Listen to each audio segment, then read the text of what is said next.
hate, and they don't understand that I be grind, and I had a plan. Straight out the trap and take a flight to France. What's up alle sammen? Det er Old to the New. Jeg er jeres host, Villain, a.k.a. Villain Dulu, og i dag har vi en speciel gæst i bygningen, Al Agami. Jo, tak. Dobbelt jo, tak. Alt godt? Alt er sgu okay, må jeg sige. Hvad går du og bruger tiden på, PT? Her de sidste mange måneder, i hvert fald siden 1. august, har jeg været ansat på det nye teater. Ja. I en forestilling, en musical, der hedder Sister Act. Spændende. Ja, hvor jeg spiller Batman. Batman Curtis Jackson. Like 50. Lige præcis. Ja. Det er ikke alle, der lige har luret den der, ikke? Altså, det er fedt i navn der. Jeg spiller Curtis. Ja. Og det er jo, hvis folk kender Halløj. Ja. Hvad er det? Halløj på klosteret, eller hvad fanden det hedder? Den kender jeg. Det kan godt være om too young. Jeg er for ung. Det er Whoopi Goldberg. Whoopi. I know Whoopi. Der spiller nonne, ja. Det var film, ikke? Ja. Men den har været i gang med siden august. Ja. Og hvad laver jeg ellers? Ja, så er jeg startet på universitetet igen. Spændende. Og læser noget informationsvidenskab. Ja. Så det, ja, tiden, jeg var presset på tiden i hvert fald, vil jeg sige. Hvordan er den tanke kommet, at du havde lyst til at skifte over til at starte med at studere igen? Jamen, det var noget, jeg egentlig havde startet på for 5 år siden. Ja. Og så kom jeg halvvejs igennem studiet, hvor jeg så droppede ud, ikke? Altså, der var en masse arbejde også. Så ligesom at jonglere de to ting, det var alligevel lidt hårdt, ikke? Synes jeg, her som gammel studerende. De er jo alle sammen unge, alle sammen jo, ikke? Det er jo ja. You're to the new. Ja, old to the I'm the old one. Ja. Men er det rent viden, eller er det på grund af, at du gerne vil bruge det til noget større, noget uddannelsesmæssigt, eller? Jamen, både og, bare ikke? for at holde dig skarp? Den ene, det var selvfølgelig det der med, at jeg synes, det er vigtigt, at man også lige får brugt hjernen, ikke? Ja. Altså, at holde den muskel i gang. Og så tænker jeg, jamen, hvad synes jeg er interessant, ikke? Mm. Som jeg måske også kunne bruge til noget, ikke? Så 2 ting, jeg synes er interessant, det er matematik på den ene side. Synes jeg er super spændende. Men der ved man ligesom, hvad man skal agtigt, ikke? Altså, så skal man være... Du bruger det jo musik meget, jo. Så det... Akademiker. Ja, men på den måde, men det kunne jeg bruge alligevel. Ja. Men det, man kunne få inden for informationsvidenskab, det er jo sådan noget som at have styr på arkiver, ja. Hvordan bruger man data, jeg mener, alt det, data mining kalder de det også, ikke? Altså, alt det vi laver nu om dagen. Ikke? Algoritmer, alt sådan nogle ting. Ja. Hvordan laver man det? Hvordan kan man optimere det? Så alt den teoretiske baggrund. Okay. Ja, det er faktisk bibliotekararbejde. Det er det. Simpelthen. Men der er mange ting, man kan... Det er et stort træ med mange grene, man kan føre ud mange steder, ikke? Fordi når man så er færdig med den uddannelse, jamen så får man en bachelor, og så er man det, der hedder informationsspecialist. Ja.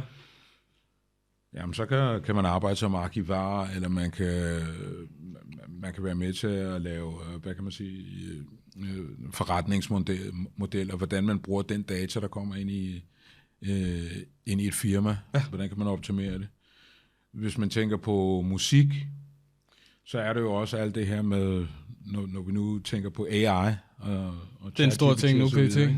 Hvordan kan man som independent, ligesom selvstændig, hvordan kan man optimere det, man laver, til at ramme dem, som egentlig gerne vil have det, du har, eller søger lige præcis det, du har. Ja. Så det ikke er mainstream ting, ikke? Altså, så der er både noget praksis, og der er også en masse teori i det. Og så tænker jeg, det kunne da være fedt at tage det fra bunden af, og se om der var ikke noget, jeg kan hive ud til mig selv der, ja.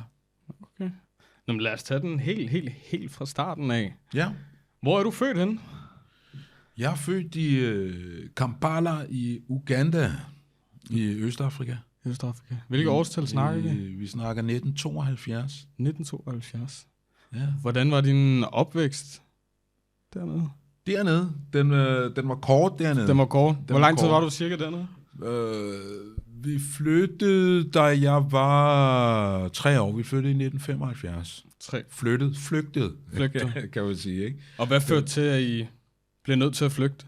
Jamen, der var en mand, der hed Idi Amin Dada, som var en diktator. Ja.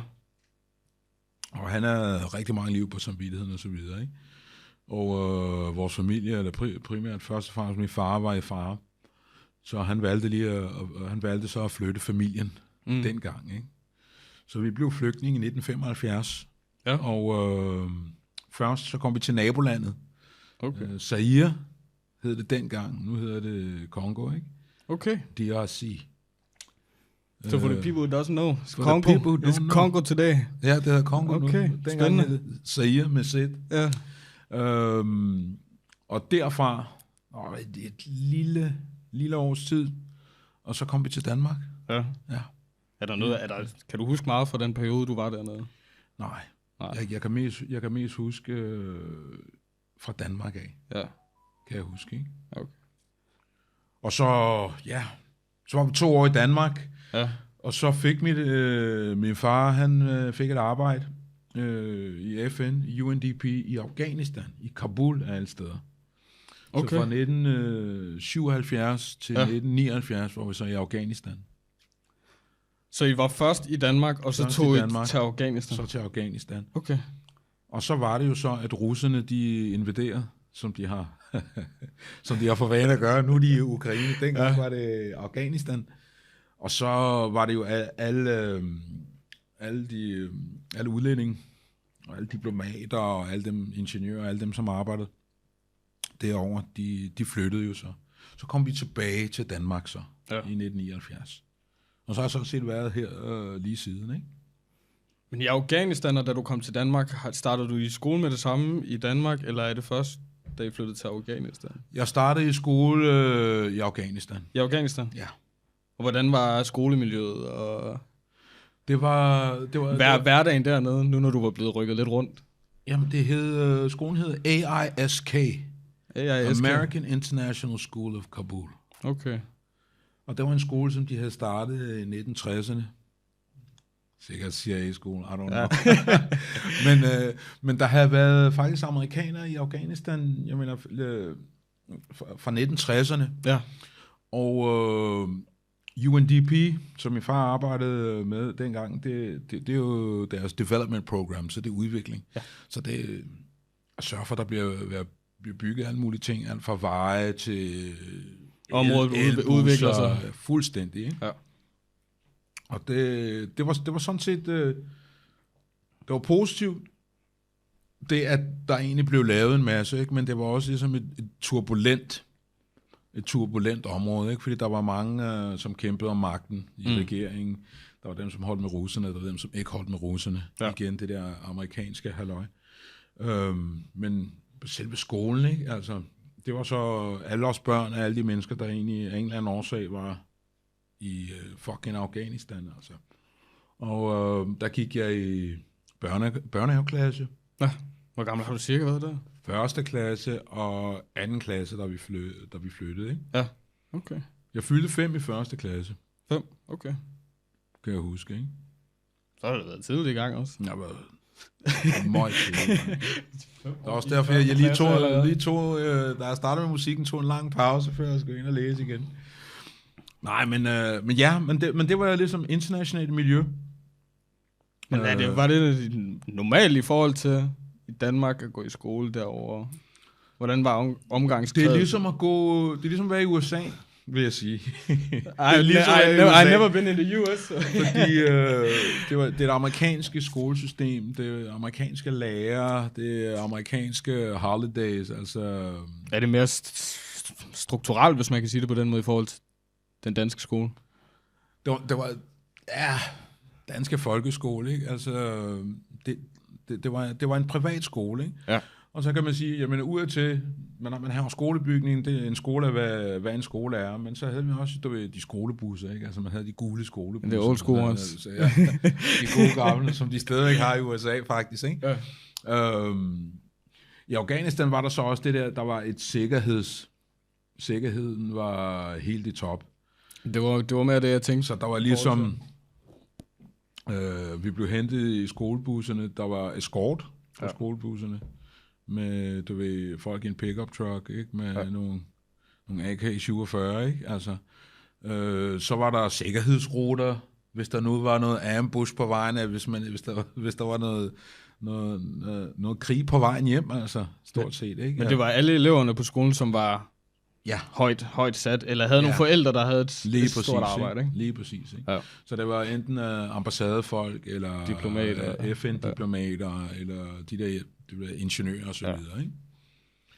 Så alle os unge, jamen, det var normalt, men unormalt, ikke? Altså, det var meget lukket område, ikke? Altså, det hus, vi boede i, jamen, der er mure omkring det, men du går ikke ud på gaden. Det var det. Okay, så I var lidt mere... Ja.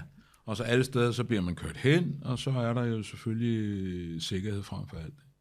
Men i momentet, hvor I boede der, selvfølgelig er det nok noget andet, når I flytter tilbage til Danmark, men i momentet, da I boede der, var det noget, du lagde mærke til, eller mærkede som så? Det var normalt. I starten var det normalt.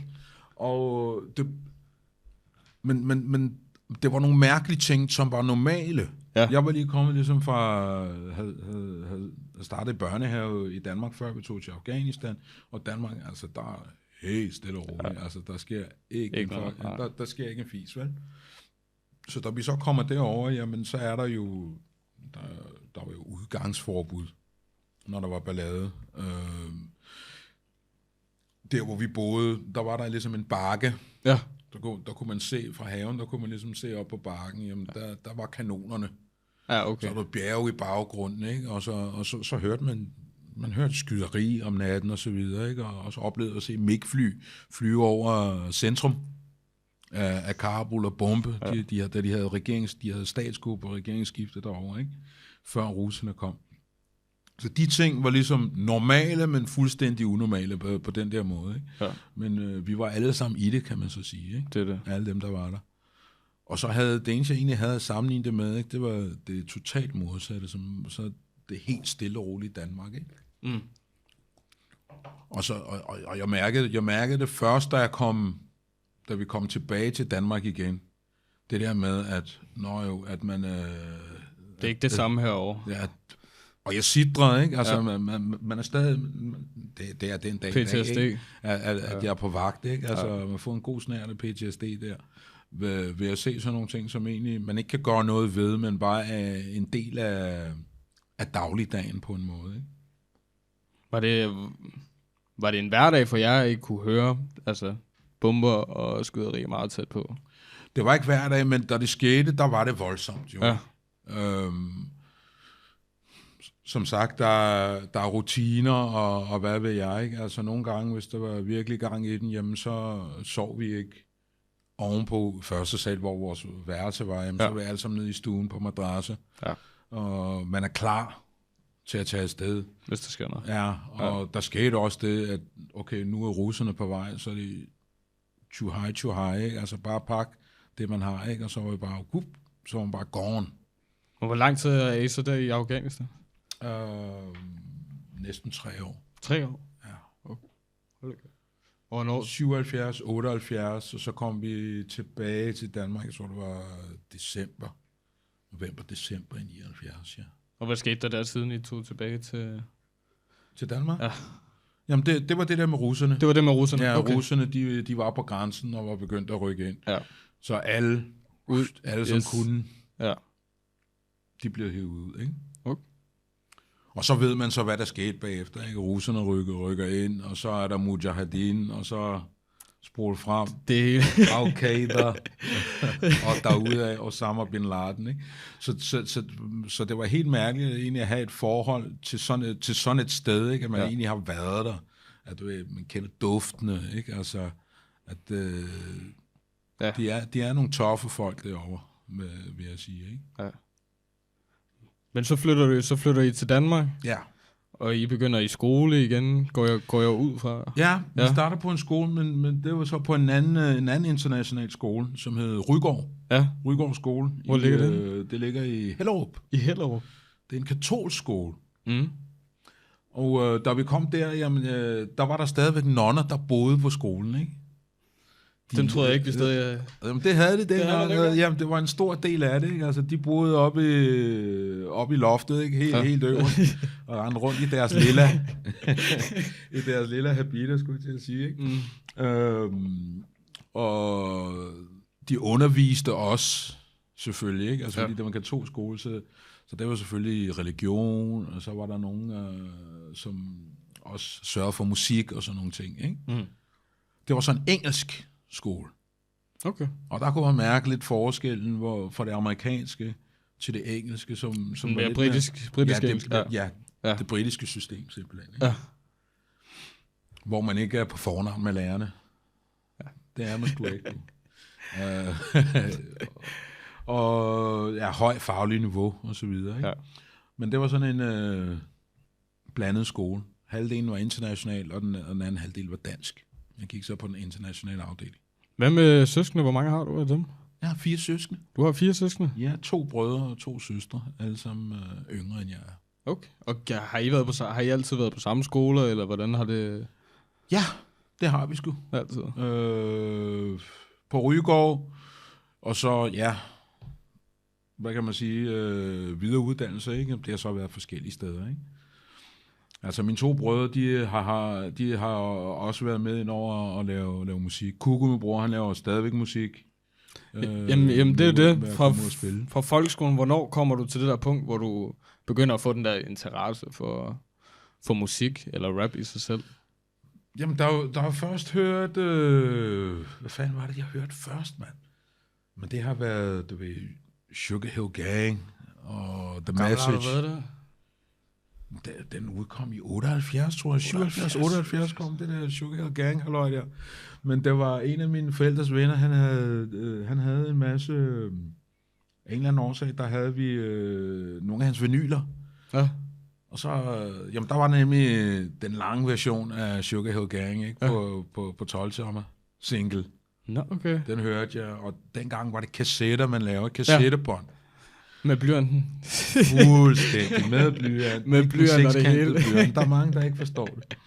Men og så var det også svært at få fat i sådan noget ting som hiphopmusik. Ja.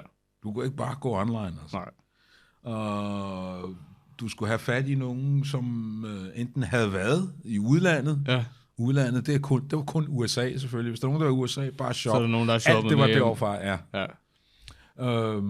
Men det er der omkring, hvor du begynder at tænke, det kan du gøre, eller noget i samme stil, eller hvordan? Du lyttede bare lidt. Det lød bare fedt. Det lød bare rigtig fedt. Alt andet, jeg godt kunne lide musik, ikke? Men det musik, jeg godt kunne lide, det var alt sammen gammelt, ikke? Det var ikke ligesom nyt på den måde. Det var ligesom min forældres musik på en eller anden måde, ikke? Men der var sådan noget Bob Marley. Men er de store musikelskere, dine forældre? De havde en masse kassettebånd med alt slags musik. Og så, da jeg så kom i den alder, hvor jeg selv begyndte at dække musik, jamen der hørte jeg rigtig meget radio. Radio, ja. Ja. Og det eneste sted, man egentlig kunne få fat på mange ting, hvis man ikke lige kunne købe dem i alle de der importbutikker, jamen så var det også at gå på biblioteket. Mm. Så interessen for, da jeg først hørte det der hiphop, jamen hvor kan man få fat i det hen? Nå, for sagen. Så var der nogle radiostationer. Sverige var rigtig gode til at lave... Sverige, det got good radio station. Ja, og lave hiphop i radioen. Så stod man der og lyttede og optog. Ja, okay. Og lavede pirate copies til sig selv, ikke? Det der mixtape, det kommer fra. Bootleg area. Ja, og dem, som egentlig havde alle... dengang var det så vigtigt, at man havde sådan en dobbeltbåndoptager. Ja. Det var super vigtigt. Man skulle bare create. Ja. Man skaffede det selv, jo, ikke? Så alle dem, som kunne, jamen, så fik man ens venner, som egentlig havde mulighed for det til at lave sådan nogle tapes, ikke? Ja. Og hvornår begyndte du så småt at skrive? Jamen, det har det været i 8. eller sådan noget? 8. klasse? 7. og 8. klasse. Hvor der kom en ny dreng til i vores klasse. Han var blevet smidt ud af den amerikanske skole inde i København der. Ja. Min gode ven Elias. Så han kom over til den anden international skole, som var vores. Og han kendte en masse, han var ude for Stengården. Mm. Og han kendte en masse af dem, som malede graffiti-drenge. Ja. Det var sketch, og så alt det der sketch og jest og Face også en del af det crew Face, der? han er fra Helsingør og Amager. Amager-klan, ikke? Ja. Så det her, det var ligesom the suburbs. Og så lærte jeg dem at kende, ikke? Og det, de lavede faktisk, det var, jamen, de hang. De rendte rundt og malede, og der var Dope Solution, DJ Blaze og High B. De kørte noget lokalradio op i Sorgenfri eller Holte, eller deroppe omkring, ikke? Ja. Altså, der var en masse på tværs fra alle mulige forskellige kommuner, der var fælles om det her, der hed hiphop. Men var I mange, da du begyndte at få interesse for det? Var I mange i København, eller som sådan noget interesse? Nej, der var ikke mange. Der var mange forskellige fra alt muligt, men man mødtes inde i byen, ikke? Okay. Der var under Palads, for eksempel. Ja. Der var der arcade, hvor man kunne spille. Ja. Så der var en masse unge, der spillede det ved videospil. Okay, sådan. Og der var en masse børnelokker også. Ja. Tænk over og nogle nasty predators også.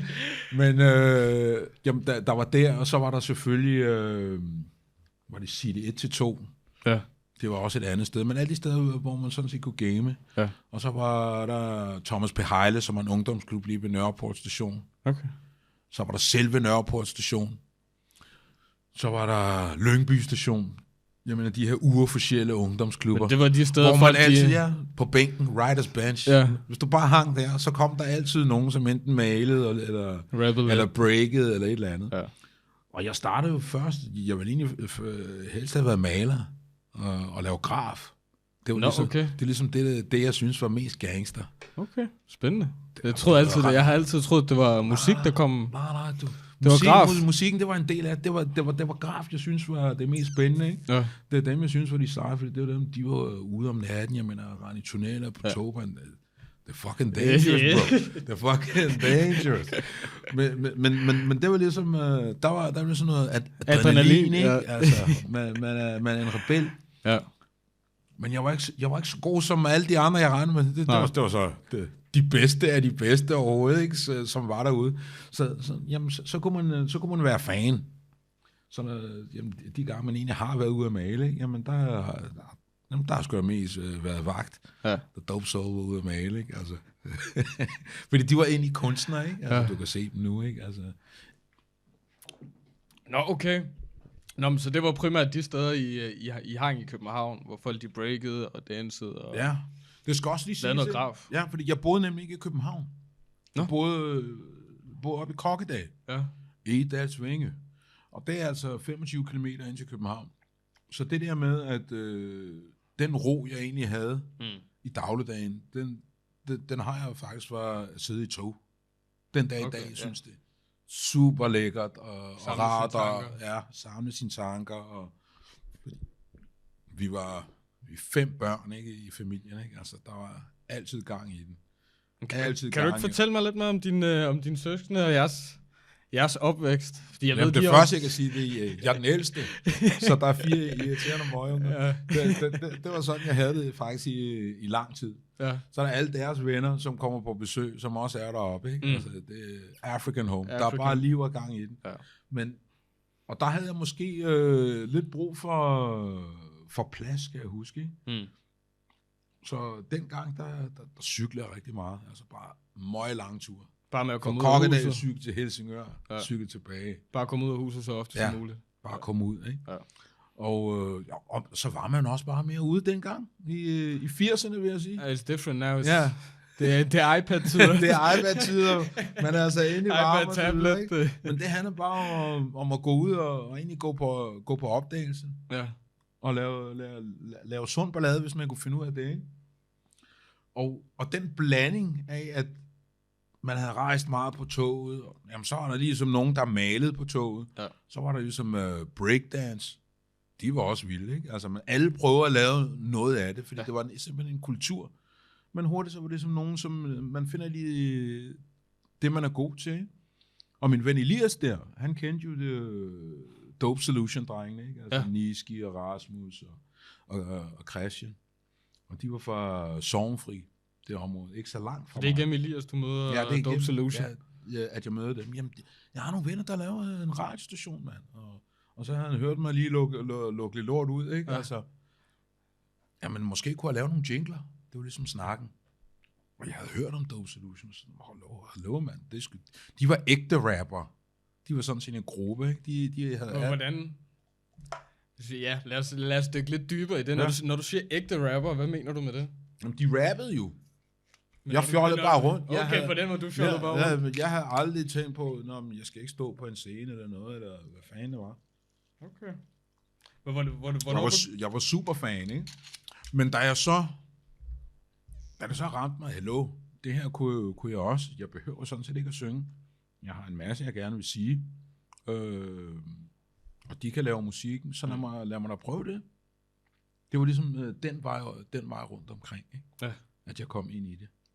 Men var det sådan, at det har været dine venner, bekendte og familie, der har sagt til dig, jo, du er så vild til det, du gør, du skal tage det mere seriøst? Eller hvordan nåede du til det punkt, hvor du tænkte, lad mig tage det seriøst? Der var ikke nogen, der hørte det på den...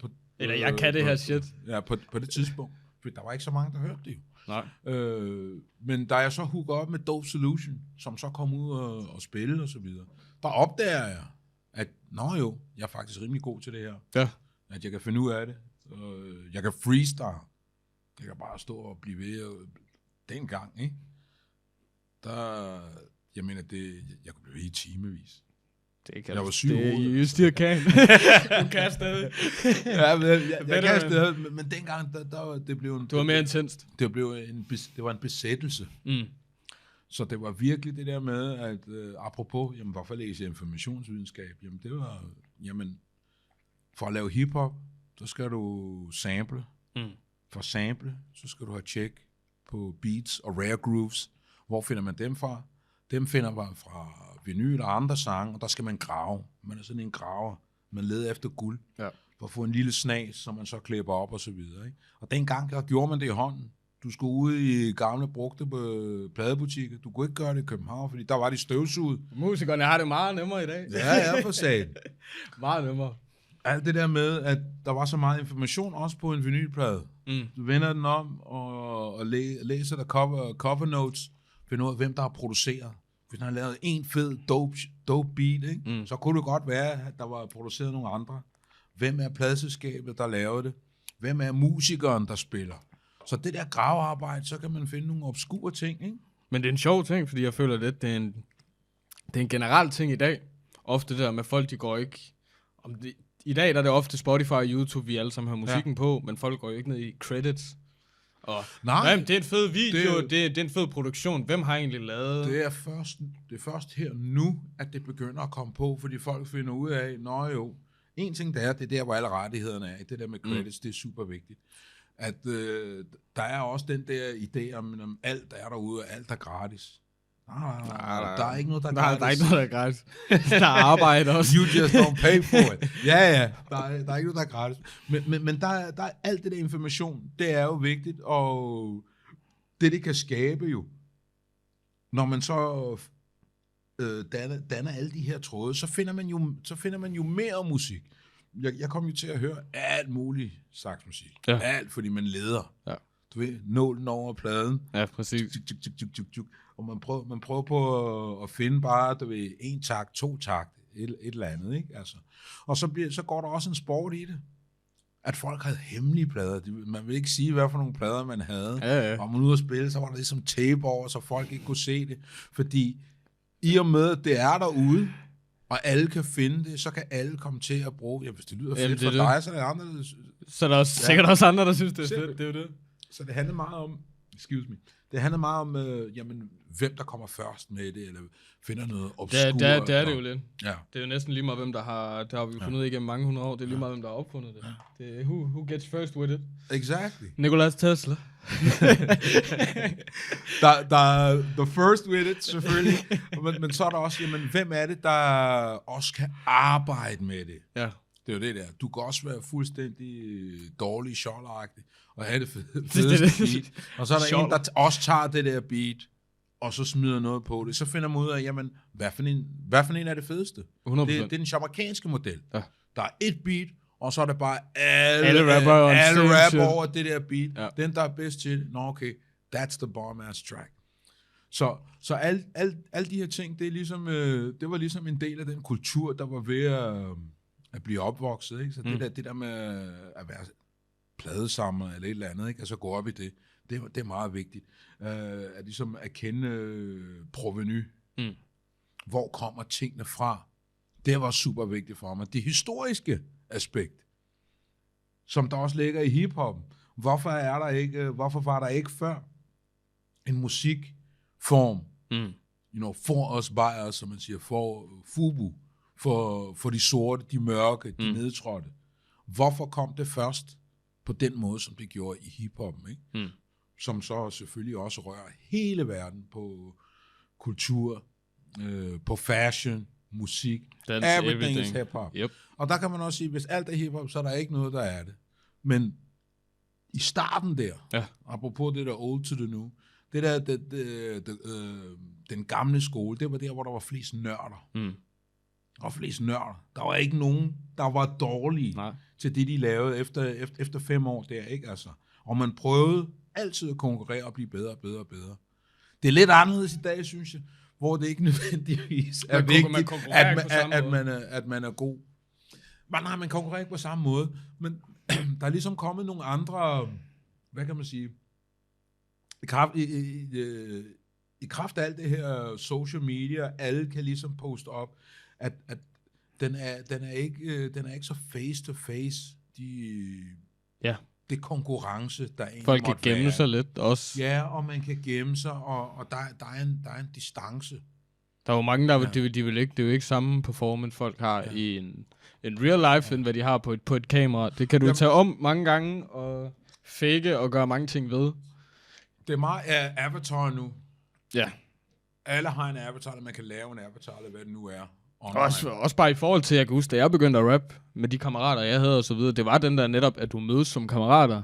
Om det er den der rygerbænk, eller hvad det er. Ja. Du kan et busstopsted, eller og alle byer har hver deres sted. Men du mødes, og så har du din rim. Og så kommer du tilbage i morgen, eller om næste uge eller noget, og så har du federe rim. Ja. Der er ikke den der samme måde igen, hvor det er sådan, lad mig lige vise, hvad jeg har. Ja. Der er ikke den samme... folk er ikke sultne på samme måde. Ja. Jamen, det er ligesom sådan nogle ting som cyphers, ikke? Eller det er blevet for nemt. Ja, at man samles om noget. Og så kan det være, at der er nogen, man ikke kan holde ud, eller hvad fanden det nu man er, ikke? Men man ved... Man kan være sammen om noget. Ja, at det er kulturen, vi er sammen om, eller subkulturen, eller hvad det nu måtte være, ikke? Ja, men du er FCK, Brøndby, vi er sammen, det er fodbold, det er whatever, bla bla bla. At der er ligesom noget, man kan identificere sig med. Præcis. Og der var det også, jamen dengang, det kan jeg også fortælle, der var der en masse grupper. Der er ikke så mange hiphop-grupper mere jo, hvis du tænker over det. Men har det også noget at gøre med, at folk ikke kan finde ud af at være sammen over lange perioder? Det er ofte det, man ser med grupper også. Det er der i alle grupper, ikke? Det kan være, at man vokser fra hinanden, ikke? Altså, der er en masse forskellige interesser, men generelt, der var der rigtig mange hip-hop acts. Der var ikke så mange solo. Ikke? Der var ikke så mange solokunstnere på den måde. Kan jeg ikke huske de sidste 10 år, der har været nogle grupper her overhovedet? Ikke mere end 2. Max, jamen, hvis det er heldigt. Og dengang, der kunne man nævne, man kunne blive ved med at nævne alle mulige hip-hop acts, der ligesom var gruppebaseret, ikke? Ja. Og det med en gruppe, det er jo, at man laver sin egen familie, ikke? Altså, man har sine egne regler, sine egne normer, ikke? Altså, der er nogen, der kan støtte en, og der er nogen, der kan støtte, og man kan identificere sig. Ja. Og det giver power, når man er flere jo, ikke? Men Kugo og Josef, dine 2 brødre, de laver også musik. Ja. Hvor begynder det? Det var omkring samtidig. Begynder du først, og inspirerer du dem, eller hvordan? Er det noget, I begynder sammen, eller? Nej, fordi det jeg hørte, nu skulle du høre noget sjovt, det jeg hørte meget af, det var sådan noget heavy. Altså metal? Ja, yeah, metal, man. Smadrer musik. Nå, okay. Hvilke bands? Iron Maiden, Judas. Okay. Alt det, der slog hårdt, ikke? Spændende. At der var den der... Jeg ved ikke, om det... Er det følelser? Den der vrede energi. Ja. Og man kan mærke den. Ja. Headbanger-stil, ikke? Det faldt mig meget naturligt. Selvom det er mærkeligt at sige, der er ikke mange black metals heads dengang, kunne jeg love dig for. der skulle man faktisk næsten være, det hed grønjakke dengang, jeg ved. Jamen, det er det. Ja, grønjakke. Det var racisterne, der hørte det der for det meste, ikke? Sydstatsflag og grønjakke og langt fedtet hår og frølårsbukser kaldte det, og håndboldsko, ikke? Jamen, det er det. Ja, det var ligesom uniformen. Og sådan en kæde, en punkt med en kæde i, ikke? Altså. Jamen, det er det. Men det er sjovt, jeg hører ofte den der med, at folk de siger, at det er ikke deres type musik. Men live performance-mæssigt, og den der energi, det hele også, det er noget i sig selv. Det er rent. Om du kan lide musikgenren eller ej, den energi, der kommer med. Ja.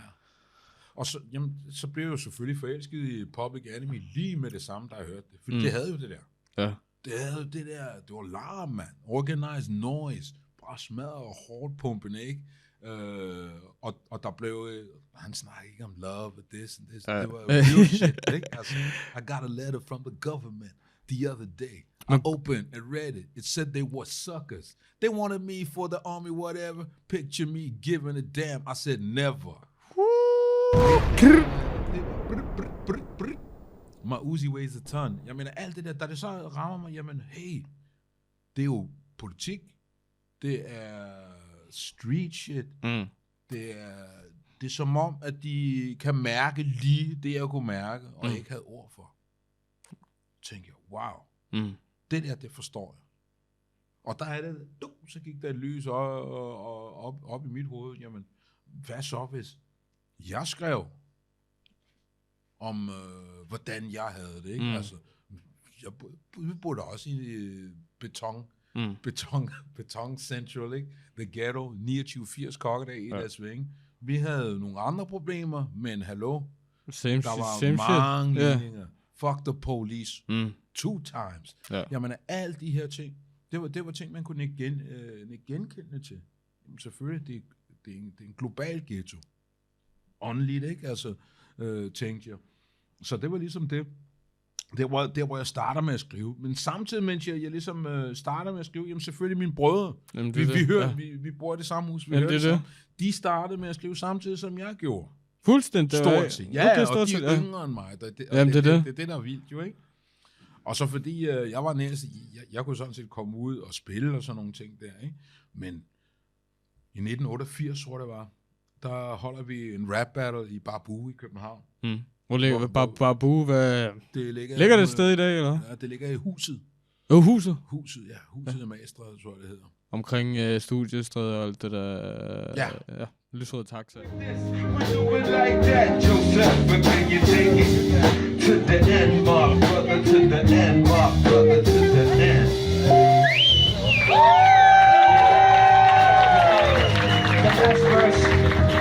The last verse.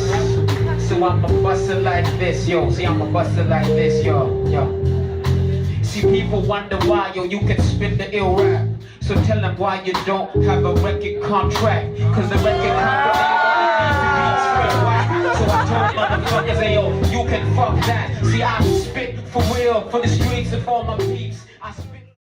De kom og spillede, Humleriderne var der, Rocks by Choice fandtes jo, ikke?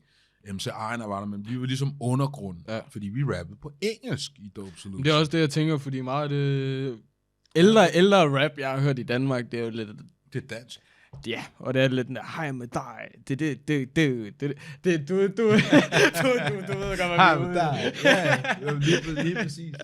Der er den er lidt mere simple. Ja, det var derfor, dengang, der rappede jeg sgu ikke på dansk. Nej. Det kunne aldrig falde mig ind. Der var noget mere teknisk over engelsk. Dansk var lidt for... alle kan relatere, det er også fedt, men det blev lidt for Men let. der var heller ikke nogen, så ligesom... jamen, hvad var emnerne, man skulle rappe om? På dansk, ikke? Det var altid la-la. Ja, det var sådan noget lal. Det var lal, mand. Ja. Og jeg synes ikke, at... Det er bare min mening. Rap kan så mange ting, men det skal i hvert fald ikke... Det største skal ikke være lal. Nej. Så selvom der er party rap, og der er whatever genre, eller hvad man synes er interessant, så var det, der var mest af, det var ligesom dansk top rap, ikke? Det går jo ikke. Det er godt, der kom sådan nogle ting som Clemens. Ja. Suspekt, da de kom ud med deres ting, ikke? Altså, LUC lidt senere der, ikke? Så man ligesom dem, som kom bagefter, ikke? Og der kan man ligesom se, at rappen egentlig har udviklet sig For det der, det var, meget. Vi ser det, kat med hat. Men så også, nu når du er en af de, eller I som brødre også er nogle af de første, hvordan skal man stille det spørgsmål? Føler du ikke også, at du har haft en kæmpe indflydelse på, hvordan branchen den er kørt ud til i dag? Fordi som sagt, vi har haft rigtig meget lalmusik, og der har været de her få mennesker, som så har lavet noget mere seriøst, og har kunne fortælle en historie, og det her, jeg kommer fra, det her, jeg har været igennem, i stedet for, at jeg hopper på toilettet, drikker en smoothie, Ja, eat it some booty. Smoothie with a booty. Jeg ved det sgu ikke. Jeg ved, da de lavede det der podcast på DR Radio der, ikke? Ja. Jeg tror, det var historien om hiphop, eller hvad fanden det er. Ja, det var rimelig fedt. Det var rimelig fedt, og det var først der, hvor mange af os, som egentlig var med til det, kunne høre nogle af de andres historier. Fordi selvom man måske er fælles om hiphop, så er det i kraft af konkurrencen. Man har sit eget, ikke? Det er også ego-baseret. En stor del, ikke? Så den indflydelse, vi har haft, hvis vi ikke har været nørder dengang, jamen så har det nok ikke måske været skubbet den her. Der har været mange nørder omkring det jo, ikke? Altså, men der er jeres musik, og så det næste, som jeg kan huske fra min barndom som sådan, det er jo Johnson, LOC og Uso. Ja. Og det, jeg kan sammenligne med dem, det er også alt, hvad jeg har hørt. De er jo taget til USA. Ja. De er jo taget over på den anden side for også at indspille deres musik og andre musikere og så videre. Så I har jo startet lidt den der wave eller bølge, hvis man kan sige det som sådan på dansk. Folk har ikke haft så meget lalmusik. I har startet den der engelske bølge lidt. Ja, men vores engelske bølge dengang i hvert fald, ikke? Det var før jeg udgav noget musik. Det skal du også siges. Jamen, men der var vi nok, jeg tror der var ikke mange engelske bands, eller engelske rapgrupper i Danmark, som rappede, eller rapgrupper, som rappede på engelsk. Det var der simpelthen ikke. Og derfor var vi en niche, ikke? Altså. Men mange af de andre, ikke? Altså Madness for Real, ikke? Altså, som senere blev den gale pose. Ja. De var jo over i USA. Ja. Der, hvor de lavede det, og arbejdede med der lavede, igen det, jeg kalder the real hip-hop. Men nu kalder jeg det bare den amerikanske hip-hop, ikke? Men den, vi hørte, den lyd havde de, og så lavede de det på dansk på den fede måde, ikke? Altså, det var jo, og det var det, der byggede den bro, der måske er det, du snakker om, LOC, og hvad det nu måtte være. Dem, som egentlig var derovre og hente deres inspirationer, eller lave musikken, ikke? Men der har jo aldrig været den der, i forhold til den starten af 90'erne, alt det der folk nu kan huske fra Biggie, Wu-Tang, Pac og så videre. Ja. Der vil jeg sige, der er din brød i det første, jeg har hørt i Danmark, der har haft overhovedet noget i den dur. Ja, overhovedet. Jamen, så har folk haft lidt engelsk inspiration, men i den dur, hvor det sådan, bare, er det her overhovedet for Danmark? Er det overhovedet for Danmark af det her? Jamen, folk var også i tvivl. Men det skal også siges, jeg er heller ikke for Danmark. Nej. Det er det, der er sjovt, ikke? Ja. Og så er det sådan, jeg mener, der er Deep Undercover, det var det første, jeg udgav som single under eget navn. Der den begyndte at hitte, jeg mener i udlandet. Der var det første, jeg sagde, okay, så nu er der noget om snakken. Men vent, før du går der til Deep Undercover, lad mig lige gå lidt. Før jeg lavede det, men bare det der med, at nogle gange er det andres ører, der overbeviser en om, hvad man selv laver, ikke? Det er det der. Jeg så det ikke som det der var, fordi igen, jeg er lidt dybt ind i det, jeg nørder i det, jeg sørger bare for, at jeg får mit lort ud, ikke? Og så er det så, hvordan bliver det taget imod? Det kan jeg sgu ikke styre. Nej. Men Deep Undercover, den vil jeg gerne tage lidt længere tilbage. Ja. Hvordan starter det track? Fordi jeg har set videoen, og kommer lige til at vise jer, der ser med. Et lille short klip af videoen.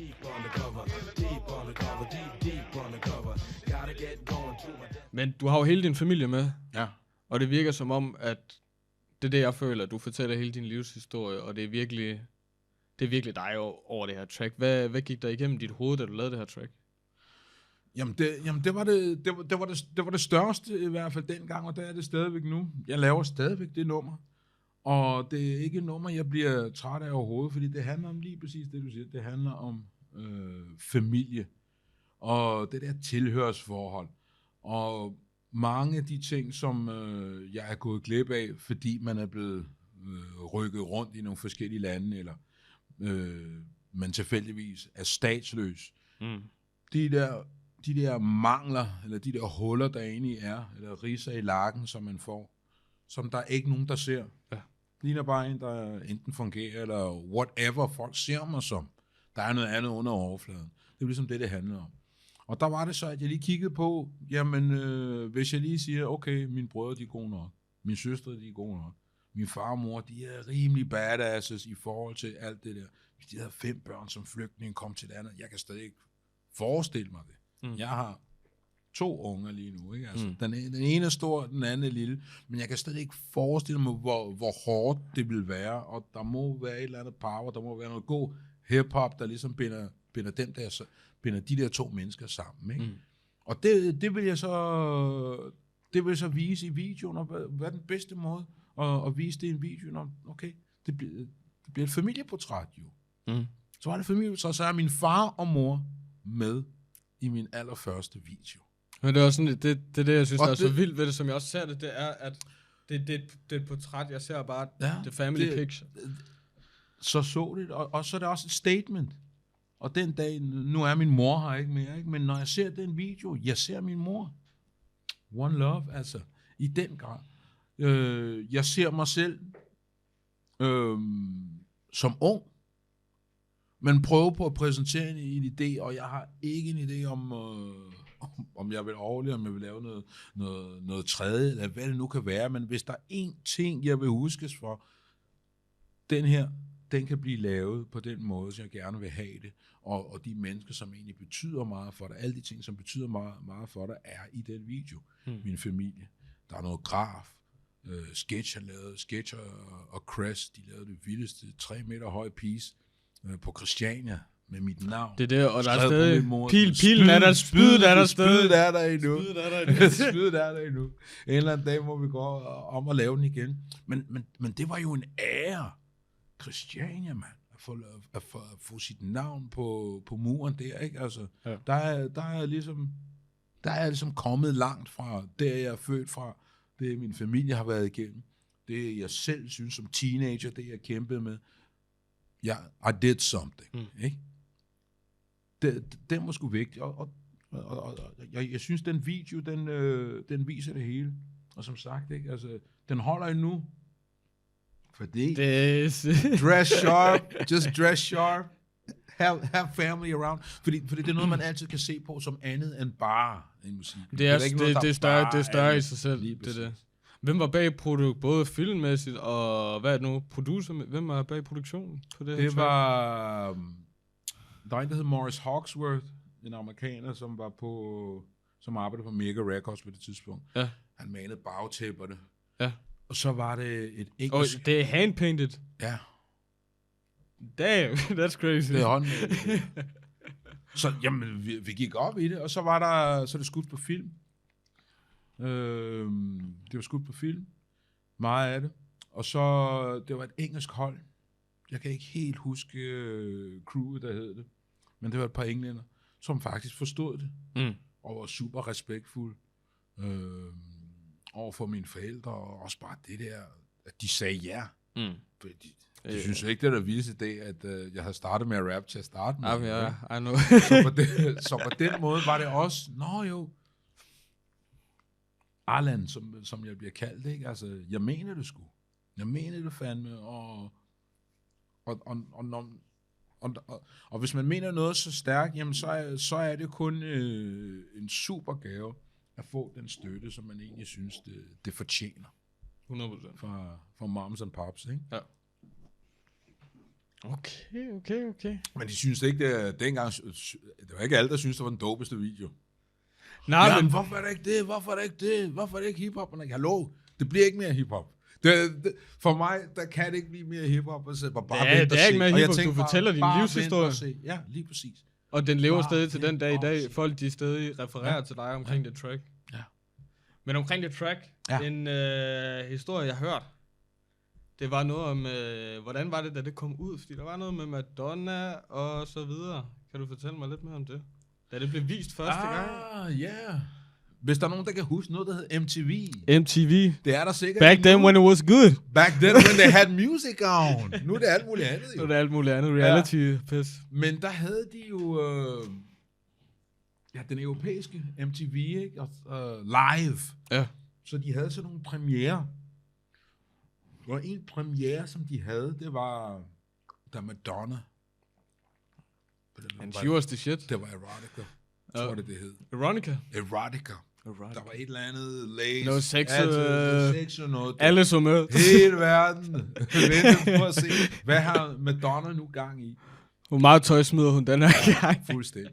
Jeg kan ikke huske, om det var Big Daddy Kane eller Dennis Rodman. Dennis Rodman? For real? Hun rundt sammen. Ja, det er sindssygt. No. Ja, hun er vild nok.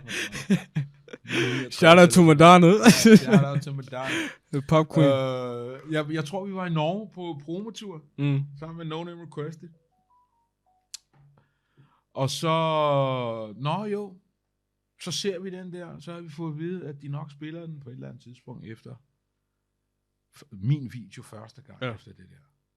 Så der, hvor alle kigger på Madonna, damn, om den næste video ikke er min video, så tænker jeg bare, wow. Og der kan man se, der er en kontrast. Den ene, der er bare family-oriented, det er mig. Og så er der bare sex og guns, everything. Good clash. Men det kunne man gøre på MTV dengang, ikke? På den europæiske. Ja, det var lidt nemmere dengang. Ja. Så for mig, der var det bare, okay, wow. Det her, det er sgu noget her. Ja. Jeg tror næsten, de kan forstå det. Det tænkte jeg. Ja. Det kunne det ikke. Close. It was close enough. Jeg tror, de kan forstå det. Men det, der var sjovt det var jo, at fra at være, det der med at være superfan, så lige pludselig så er man en slags, jeg ved det ikke, en pioneer, ikke? Altså, du står selv. En eller anden trailblazer. Ja. Og gjorde det sgu ikke alene, men er du sindssyg? Vi var et godt hold, som egentlig ville det der. Ja. Vi gør det bare. Vi gør det sgu. Det var den der attitude, ikke? Phase 5, det var ligesom ham, der lavede den deep undercover, folk kender. Nå, det er Face, der har lavet den. Ja, det er et remix. Det er simpelthen et remix. Originalen, den er lavet af DJ TNT og en, der hedder Joe Belmarti. Er den ude? Offentligt? Den er ude. Den er ude. Jeg mener, den også kom på singlen. Er det en helt anden melodi, eller? Det er en helt anden, den er rigtig low-key. Okay. Ja, jeg skal nok finde og spille den for dig. Ja. Den er lidt mere bouncy. Og så den, der så bliver en banger, det er... Lad mig så spørge dig, har du spillet begge versioner for dine forældre? Ja, de har. Hvad sagde de? Begge versioner? Det kan jeg sgu ikke. Det low version og det high tempo. Jamen, jeg tror, de er lige hurtige. Der er bare en, der ligesom er lidt mere melankolsk. Okay. Det er den originale. Ja, sådan som du beskrev det, virker som om, den er lidt dyb. Ja, a little bit more deep. Den er lidt mere melankolsk. Ja. Og så det sjove er, ikke? Altså, det man gør en remix, tager stemme. Stemme har egentlig meget, det er halvdelen af sangen jo, ikke? Putter ny musik på, så vil du få både det der med, at det rykker, og der er historien. Så selvom man hører efter ordene, man lytter efter flowet, og der vibe, som faktisk er mange gange det folk fanger musik fra, ikke? Ja. Altså, de fleste folk kan ikke engang genkende en sang, hvis du bare læser teksten op for dem, ikke? Altså, fordi det hænger sammen med oplevelsen. Jamen, jeg tror, det er derfor. Også folk, de lytter ikke på samme måde længere. Og jeg tror, det er noget med det at gøre. Også folk, de lytter meget hurtigere til melodien, end...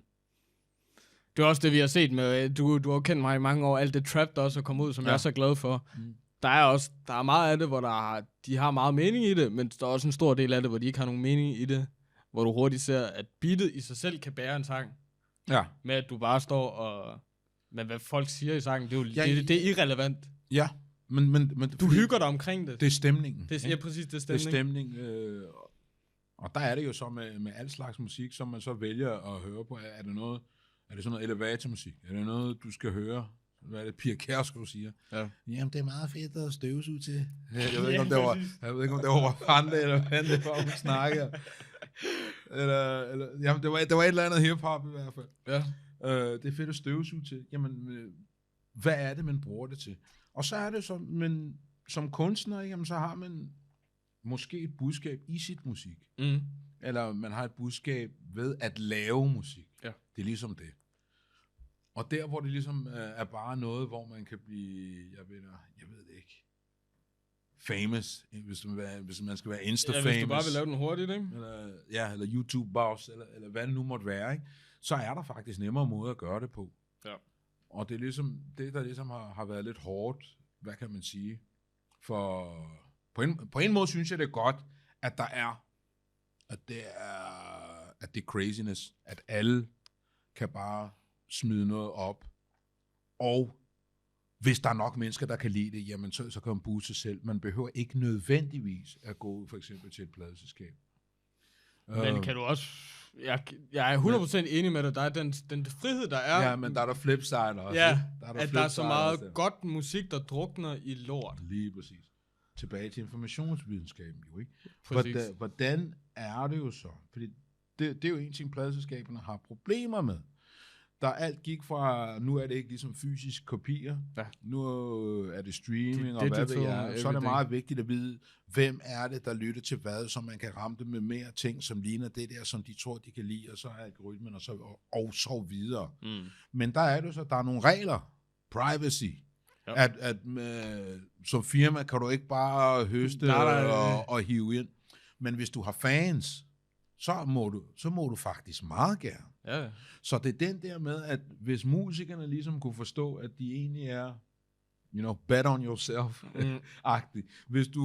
Hvis du sådan set kan leve af at sælge, hvad er det, 2.000 eksemplarer, så skid på det der med, at du skal sælge 20.000 gennem og dele med 1.700 mennesker. Du sælger de 2.000 til de 2.000 mennesker, som egentlig køber og betaler whatever it is for det, fordi de støtter dig. Det er ligesom en stemme på dig. Men det er også det, jeg synes, man har set ofte, men der er nogle artister, der ikke er store, men de sælger, og de tjener hver gang, fordi de har den loyale fanbase, og de har det der, som du selv siger, du skal ikke tænke på at tjene, eller sælge 20.000. Ja. Du skal sælge de 2.000 der, men du ved, du er nok garanteret de 2.000 hver gang. Fordi i mange år i Danmark, der var det, jamen, det der solgte mest, det var, hvad tror du, der solgte mest af plader i Danmark? Altså navnmæssigt? Nej, bare generelt, hvis det var et album, der det hedder albums dengang. Genre, eller? Ja, genre. Hvad tror du, der solgte mest? Dansk top. Candice. Candice sælger stadigvæk. Det er det, jeg mener. De har ikke, Candice er ham i Danmark, der sælger mest. Men ved du hvad, der solgte mest? Opsamlingsplader. Okay.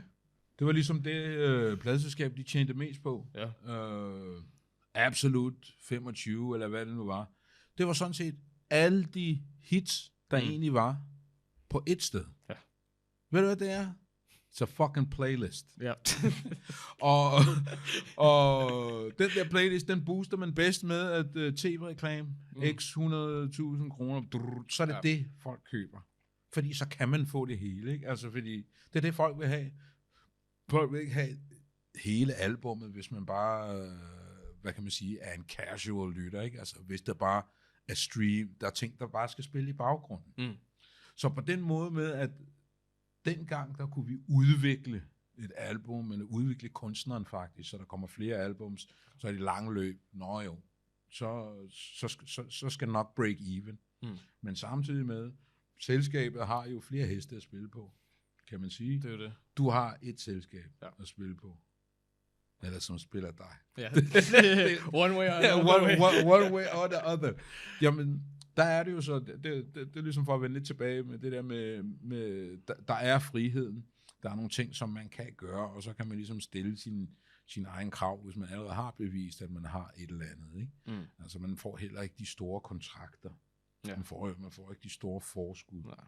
Alt de der ting, ikke? Man går lidt ud fra, at du kommer med det hele, og så er du måske naiv nok til at skrive det hele væk, når det er, du kommer med. Det der, du kommer med, ikke? Altså, så på den måde er det jo det der med, at man kan kollabe, at man har noget af værdi, den værdi, man egentlig giver ens arbejdsindsats, eller hvad man nu kan, at det er den, man bytter over. Det er den, jeg kan lige vil, lad os kalde det, the new style, ikke? Altså, som altid var noget, at man trader frem og tilbage, og der kan man faktisk lave en masse ting med, næsten ikke nogen penge, men med høj produktionsværdi. Hvis man lægger nok tid i det. Ja. Jo, alle sammen. Det her, det er Old to the New, og jeg er jeres vært, Villain, a.k.a. Villain Dulu. Vi har Allegami i studiet, men jeg håber, I ser med næste gang til part 2. And I had a plan. Straight out the trapper, took a flight to France. And after that, I took a vacate to Thailand.